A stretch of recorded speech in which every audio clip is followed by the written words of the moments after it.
Hello, welcome to my channel. My name is Gift and you're welcome to Gift and Couture. So in today's tutorial, I want to show you how I was able to make this beautiful kaftan bubu that you're seeing on your screen. The truth is, the style inspiration was embroidery on the upper part, but since she brought it during that festive period, I suggested that we go with this design because there was no time. So if you love this style and you want to learn, let's go into the tutorial. So I folded my fabric into four, just like what you're seeing on the screen, and I marked the length. Our length is 58. I added 2 inches to it for the sewing allowance, for the hemming allowance rather. So from the midpoint of our shoulder, I marked 20 inches. Alright, so that 20 inches is from that midpoint to our elbow length.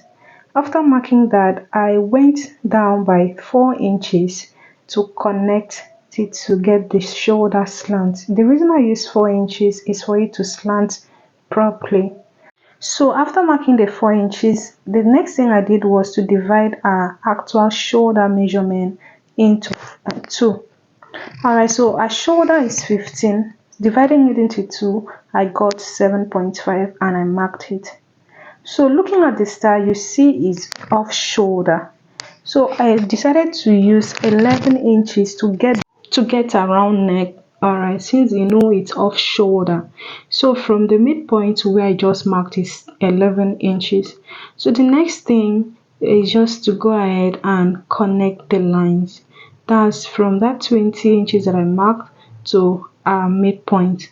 Alright, so after marking that, the next thing is to go ahead and cross check a shoulder measurement. Normally you see that from where I marked the 7 inches, 7.5, if it's a normal dress you get 1.5 to get the shoulder slant, and that's what I did. So from there I went ahead to mark 4 inches to get a neck depth. So because my customer didn't really want it to go down, so that 4 inches, when she came for picking, there was no complaint. There was no complaint. And from there I went ahead to mark 3 inches to get the cape. So from the neckline I went ahead to mark 3 inches downward just to get the cape. So the next thing I did was to go ahead and cut the v-neck. Remember, the fabric that I fold that is here is folded into front and back. Do you get? So though I made a mistake and I later corrected it.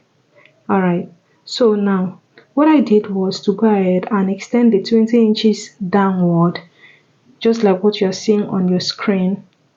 So if this is your first time of coming across my channel, please don't forget to subscribe. Alright, like, share, comment, do that so that YouTube can always recommend my videos to others. Alright, so the next thing I did was to place my tape rule and measure her half length, then her hip length. You know, since it's a free dress, this thing is not really necessary. Alright, so from there I went ahead to reduce the length. I didn't really record this part, but what I did was to reduce the measurement. So, and I connected it to meet the hip, just like what you're seeing on the screen.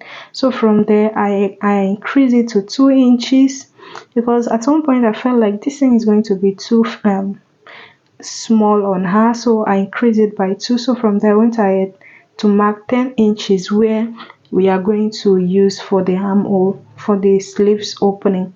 Alright, don't worry, I'll get to show you. I'll show you how you're going to do it. So from there I went ahead to connect it, and this is how it came out.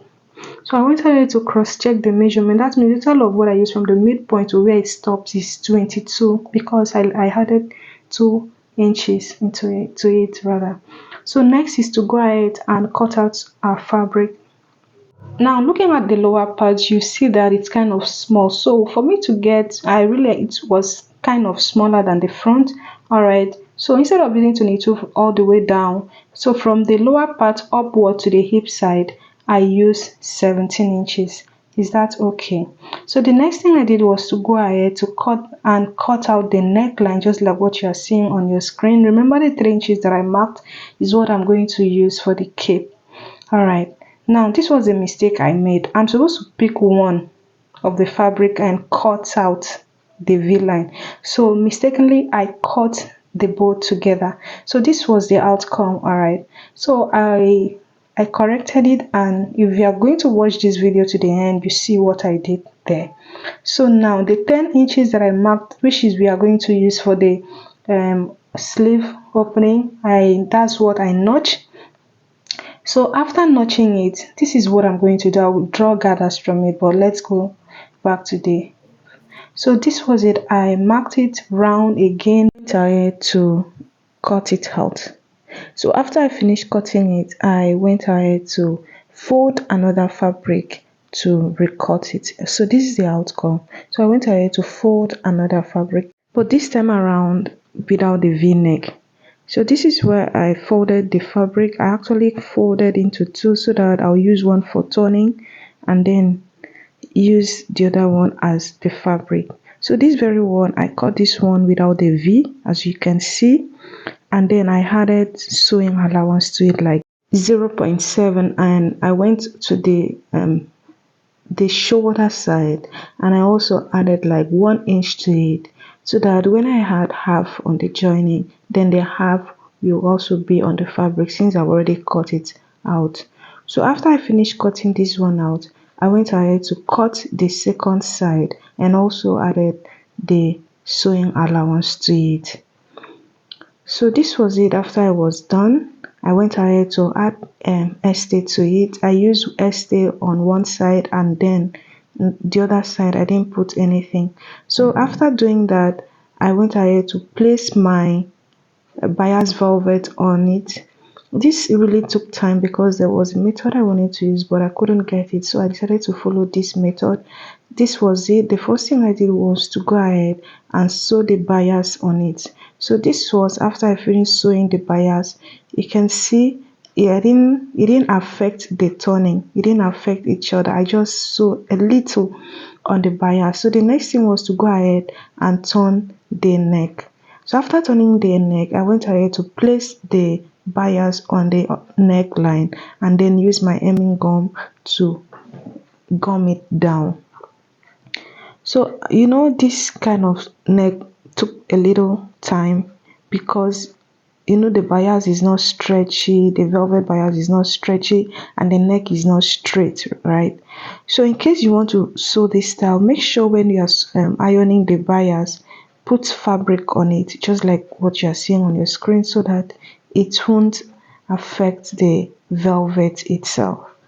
So after I was done, this is the outcome. You can see the neck is not really straight, but after I finished sewing it, it was kind of, I used my hand to adjust it. So for the lower part that I'm going to join, I went ahead to mark 1/2 inch away before placing the bias on it. Now look at it.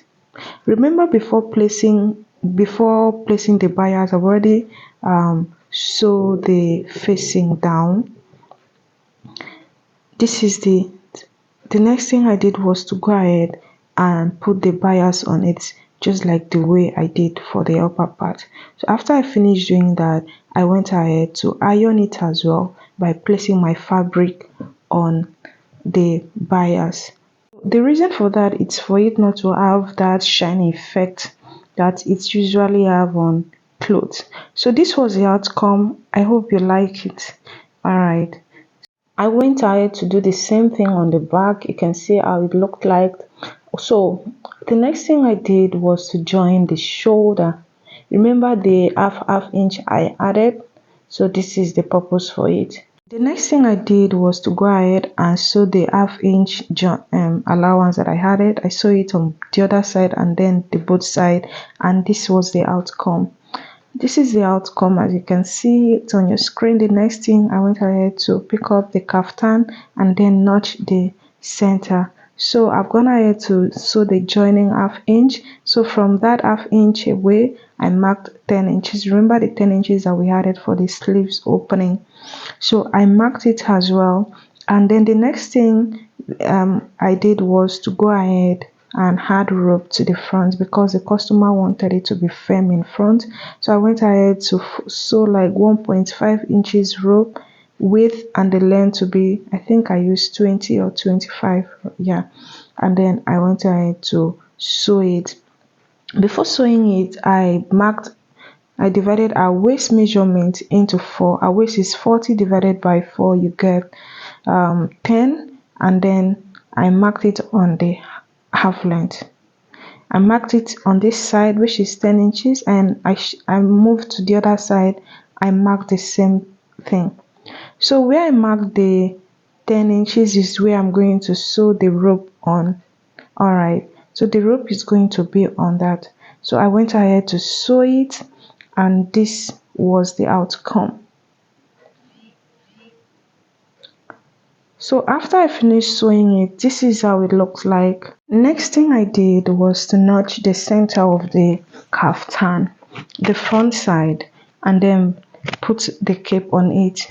So the front is where I put the rope, and then the V neck of the cape is where I'm going to fix. So I went ahead to notch the cape as well, and then use my pin to hold it before sewing it. So after I was done doing that, next thing I did, I pin it round. I pin the shoulder side, alright, the joining, and then to sew it, and this is the outcome. Okay, the next thing I did was to go ahead and sew the side. I've already sewn like 1 inch and leave the opening where I'm going to use for gathers. So after drawing the gathers, I went ahead to cut a band that I'm going to use. So I went ahead to measure the length of the band to be 4 inches by assumption, and then I use a armhole round. So after that, I went ahead to mark ½ inch away, and then just like the way I did for the cape, the same thing, I went ahead to sew the bias on it and then sew it. So I've gone ahead to draw the gathers, and this is it. Next thing is to fix the band on the dress. Alright, on the kaftan, yeah, it's also a dress. So after I finished that, this was the outcome.